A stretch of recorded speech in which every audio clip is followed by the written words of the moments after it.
ओम शिवाय, जय माता दी। पुनः स्वागत है आप सभी का बहुत प्यारे से मिथुन राशि के और मिथुन लगन के हमारे बड़े प्यारे प्यारे जातक। फरवरी 2026 मासिक राशिफल कैसा जाने वाला महीना बहुत ना अलग प्रकार का महीना है। काफ़ी कम समय लूँगा और कम शब्दों का प्रयोग करते हुए अपनी बात को पूरा करूँगा। पिछले महीने की तरह, जनवरी की तरह ये चारों ग्रह, शुक्र है, मंगल है, सूर्य है, बुध है, ये आगे मूव करेंगे। अब चारों के चारों ग्रह धीरे धीरे एक एक करके आगे मूव करेंगे। शुक्र अस्त प्रभाव से मुक्त हो जाएंगे, बुध अस्त प्रभाव से मुक्त हो जाएंगे लेकिन वक्री स्वभाव में आ जाएंगे 20 तारीख के बाद से। मंगल अस्त प्रभाव में रहने वाले हैं। सूर्य 13 तारीख के पश्चात जो है ये भी कुंभ राशि में पहुंच जाएंगे। इसमें और इसमें फ़र्क क्या हुआ? वही ग्रह इकट्ठे यहाँ पर भी हो गए और आगे भी हो गए। भाव का फ़र्क है, एक तो अष्टम भाव है उसका फ़र्क है।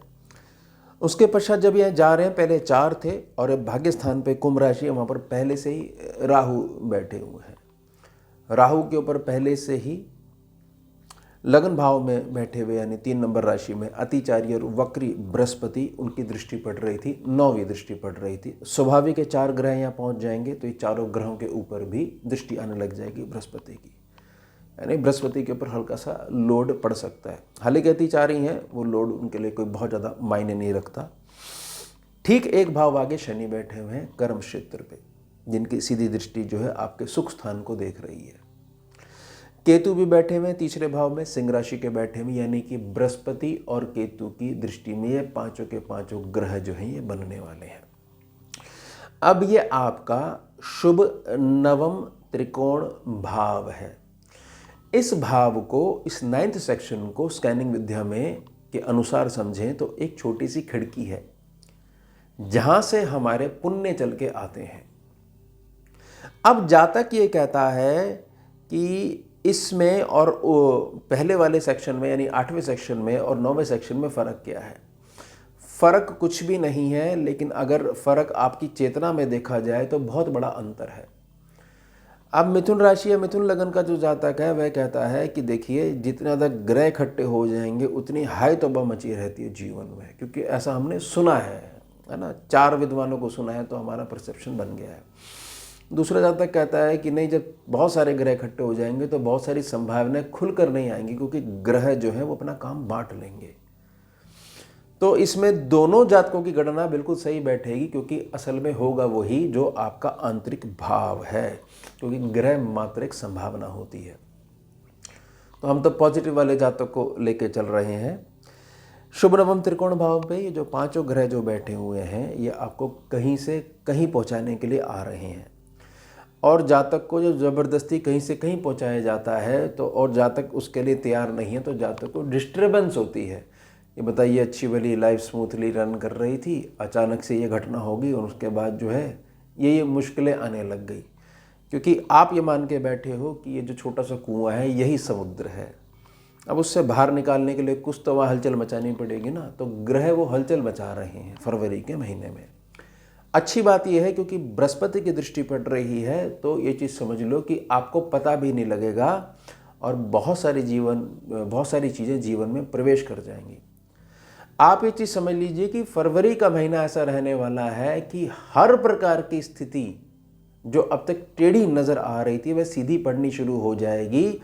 लेकिन वह जातक जो हर बात में जो है एक छोटा सा कारण ढूंढते हैं कि बताइए इसमें हमने बुरा ढूंढना है कि बुरा क्या हुआ है, क्योंकि हमारी एक आदत, एक अभ्यास बन चुका है बुरा देखने का, या काफ़ी लंबे समय से हम ये चीज़ देखते आ रहे हैं।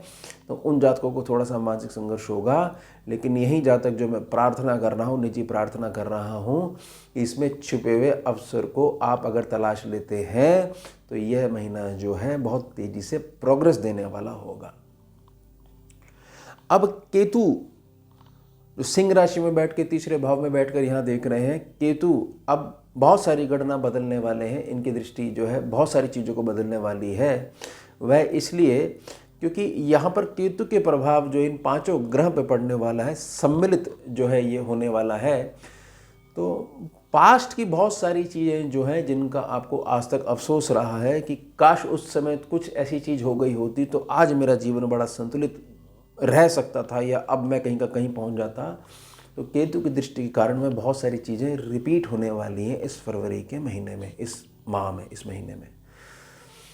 तो मेरी हाथ जोड़ के बड़ी प्रार्थना रहेगी,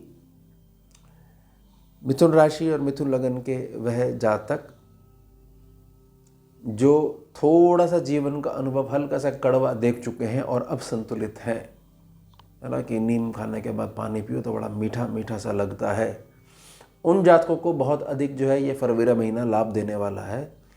और जो जातक जो है जो व्यर्थ में थोड़ा सा अड़े हुए हैं कि अगर लाभ होगा तो हमारी टर्म एंड कंडीशन पे ही होगा तो हम मानेंगे, उनको अभी थोड़ा सा मानसिक संघर्ष देखना पड़ सकता है, क्योंकि एक गोचर पे कुंडली है, इसलिए हमेशा एक संभावना ही बनी रहती है बताई गई बातों की।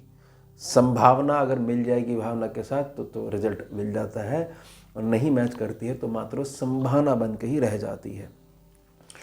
तो आपने इस महीने किस चीज़ का ध्यान बना के रखना है? इस चीज़ का ध्यान बना के रखना है कि जिस भी द्वार जाओगे वह द्वार पे हमेशा की तरह जो वेलकम नहीं होता था, इस बार बड़ा ज़ोरदार आपका स्वागत होगा।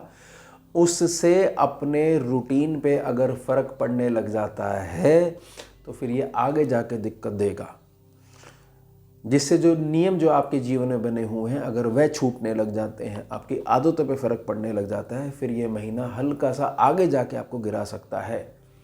तो हमारे को गिरना नहीं है, हमारे को संतुलित होकर चलना है, संतुलन बनाकर चलना है। ऐसा नहीं होना चाहिए कि जैसे धन लाभ हुआ और हमने बहुत तेज़ी से अपने खर्चे बढ़ाने शुरू कर दिए, क्योंकि ये ग्रह हैं, ये मात्र संभावना होती है। इसको स्वीकारे बगैर जो है जातक हमेशा ये शिकायत करता है कि कुछ मर्जी कर लो, जैसा मर्जी विद्वान की गणना हो, मेरे पे लागू होती ही नहीं है, इसलिए अब मैं विश्वास नहीं करता। जो गणना है, जो भी बताने वाला विद्वान है, ठीक है, वो अपने हिसाब से पूरा कोशिश कर रहा है, लेकिन अगर हमारे को बीज क्लियर नहीं है तो हमारे को क्लियर ही नहीं हो पाता ये चीज़ काम कैसे करती है। तो ये हो गया हमारा उत्तम विषय। मिलते हैं आपसे अगले भाग में नए विषय के साथ। जुड़िए और जुड़िए। हम शिवा, जय माता दी।